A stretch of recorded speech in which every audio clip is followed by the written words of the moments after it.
النهاردة هنقضي يومنا كله في وسط البلد. زي ما انتوا شايفين الجو كان تحفة.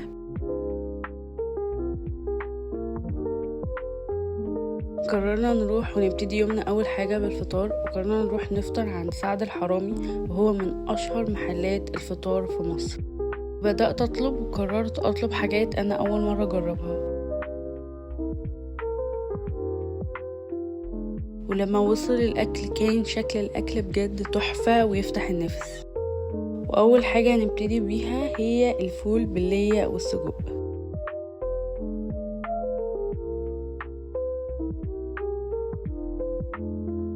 انا مش هتكلم واقول الفول كان عاجبني قد ايه، عشان انتوا هتعرفوا من رد فعلي. بجد كان تحفة، وطعم اللية واضح فيه وطعم السجق كذلك. ولكن اللي حبيته قوي ان هما كانوا عاملين الفول بالسجق، كانوا عاملينه بالسجق الضاني، فكان مودي الطاجن في حتة تانية.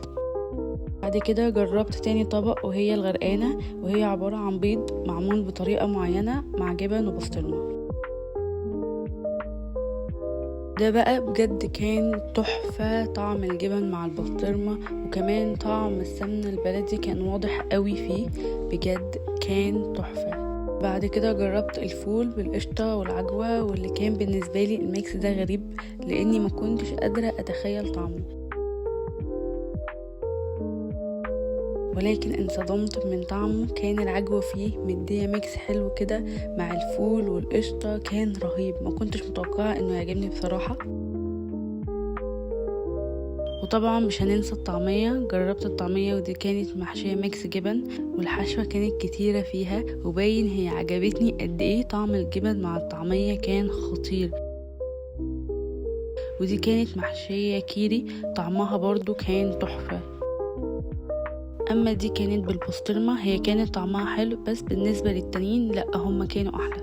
ولكن انا بجد انبسطت في الفطار في المطعم، ومش هبالغ لما اقول ان هو من احلى المطاعم اللي انا فطرت فيها. بعد كده اتحركنا في الجو التحفة ده عشان نروح على تاني مكان، وهو متحف التحرير أو المتحف المصري القديم. المتحف فيه أكتر من 120 ألف قطعة أثرية، فتعالوا نشوف المقتنيات اللي جواه.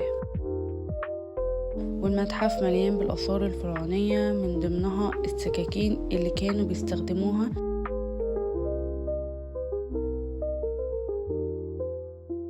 وكان في بقايا من قطع أثرية تلاقوها في هرم الملك زوسر. كانوا حاطين لنا عدسة عشان نقدر بس اننا نشوف الحفر اللي كان على البقايا. فتخيلوا هم كانوا بيعملوا ده ازاي بأدوات أقل ما يقال عنها بسيطة.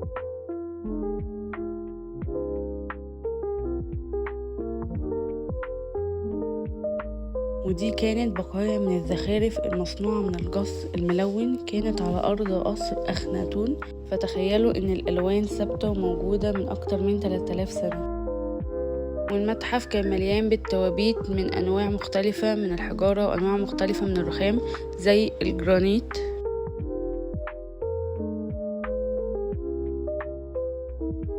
وكان في بقايا من معابد فرعونية.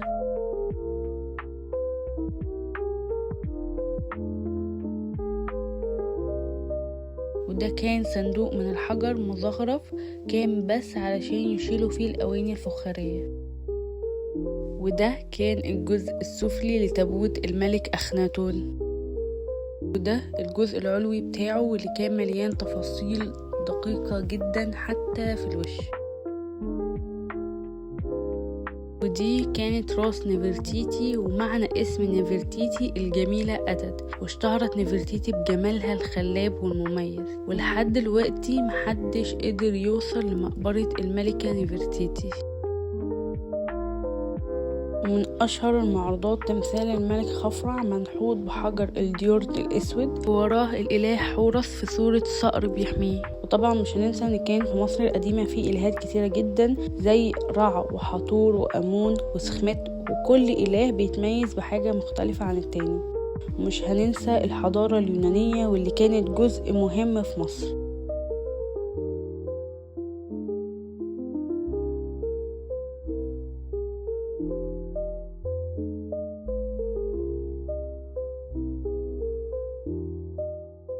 من ضمن المعروضات كرسي الملك بات آمون. وبعد كده دخلنا الجزء الخاص بكنوز مقبرة يويا وثويا، وهم كانوا والدي الملكة تي. وكمان كان في السراير الخاصة بيويا وثويا، وكانت كلها مليانة زخارف من الذهب. ودي كانت المومياء الخاصة بيويا، ودي الخاصة بثويا. انتوا متخيلين ان لسه شعرها باين وموجود، وكمان المرعب انها كانت مفتحة عينيها. وكمان كان في بواقي فخار مكتوب عليها باللغة اليونانية القديمة، وطبعا مش هننسى الورق البردي.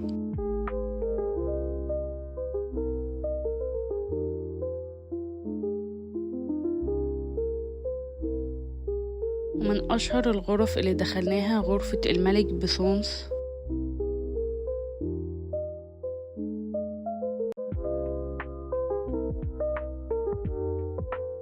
وكان من أهم الغرف غرفة الملك توت عنخ آمون.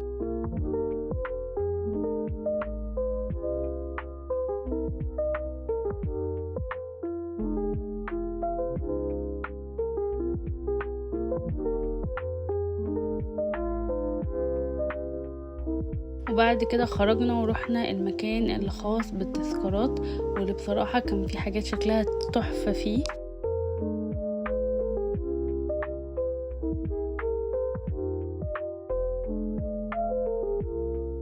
بعد كده خرجنا وتحركنا ورحنا على المكان اللي هنروحه بعديه،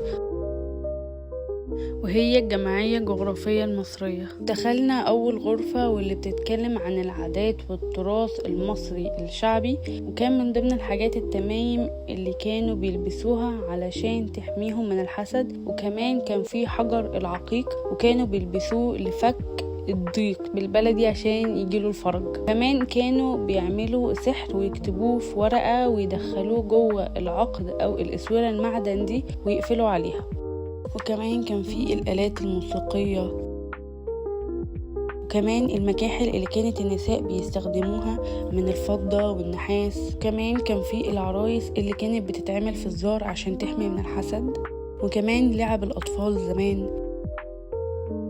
وكمان كان في القوالب اللي كانوا بيصنعوا بيها عرايس المولد، ودي كانت الأدوات اللي بيستخدموها في السحر. والمخيف إن الحاجات دي مكتوب عليها سحر حقيقي، ومن الحاجات دي طاسة الخضة وعظمة مكتوب عليها طلاسم حقيقية. ودي كانت الحاجات اللي بيستخدموها في حياتهم اليومية زي الأواني وغيرهم.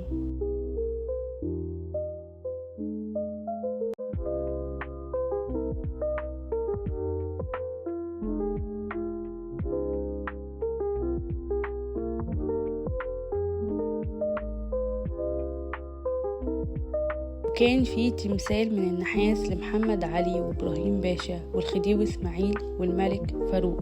وده بقى كرسي العروسة في الأفراح. زمان لما كانوا بيهادوا العروسة بيهادوها بالجنيهات الذهب، فكان الدرج ده علشان يحطوا فيه الجنيهات الذهب. أنا عارفة إن شكلها زي الخيمة، بس دي مش خيمة. زمان لما كانت كسوة الكعبة الشريفة بتخرج من مصر، في مقدمتها كانوا بيحطوها فوق جمل، وساعتها كان بيكون في احتفالات كبيرة جدا، وفي رسمة بتحاكي ده أكتر.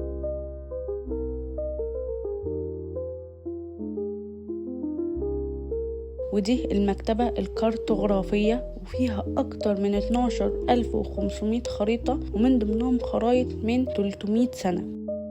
وبعد كده دخلنا الغرفة الأفريقية، وكان فيها دروع من جلود الحيوانات وحاجات كتير من ضمن الثقافة الأفريقية.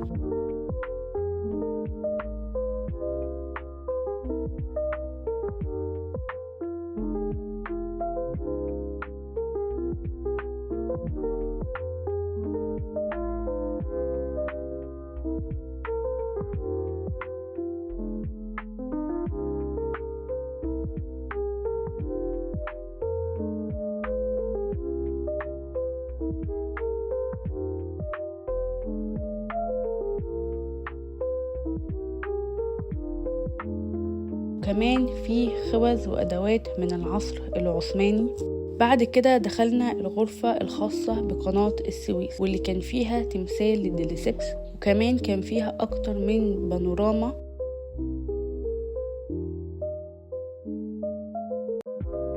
ومن ضمنهم واحدة متحركة وبتعد من أقدم البانورامات المتحركة.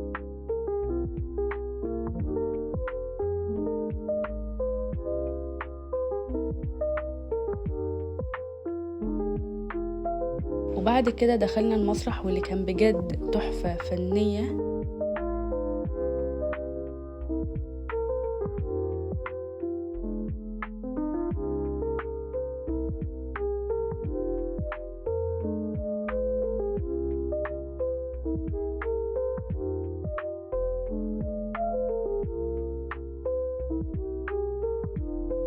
وبعد كده خرجنا من الجمعية الجغرافية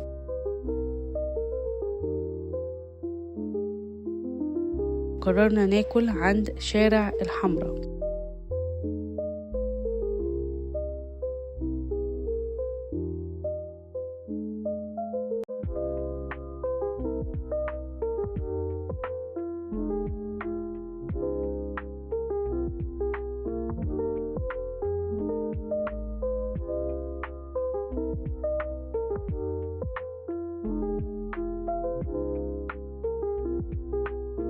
اول حاجة طلبتها هي مناقيش بالزعتر والجبنة، وانا اول مرة اجرب المناقيش.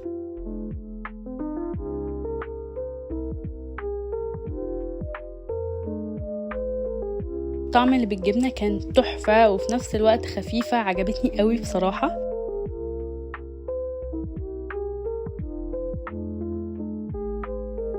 دي اللي كانت بالزعتر، كانت بالنسبة لي طعم جديد ومليانة زعتر، هي طعمها حلو بس مش اللي اطلبها تاني بصراحة. وكمان جربت التبولة ودي كانت اول مرة برضو اجربها، هي طعمها حلو ولكن كان باين فيها جدا طعم الليمون.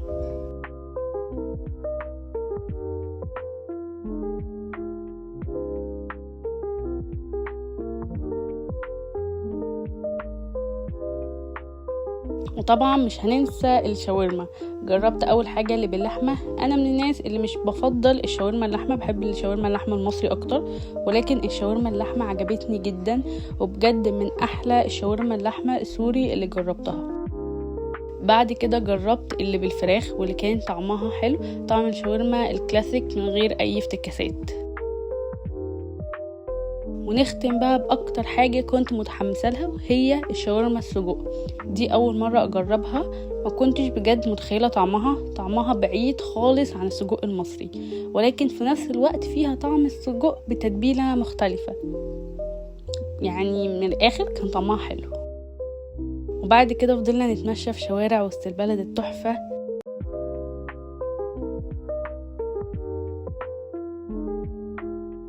قررنا نروح ناكل ايس كريم من كويدر، وهو واحد من اقدم محلات وسط البلد واللي فاتح من 94 سنة. كان فيه اطعمة كثيرة جدا بس انا قررت اجيب التشيز كيك والشوكولات.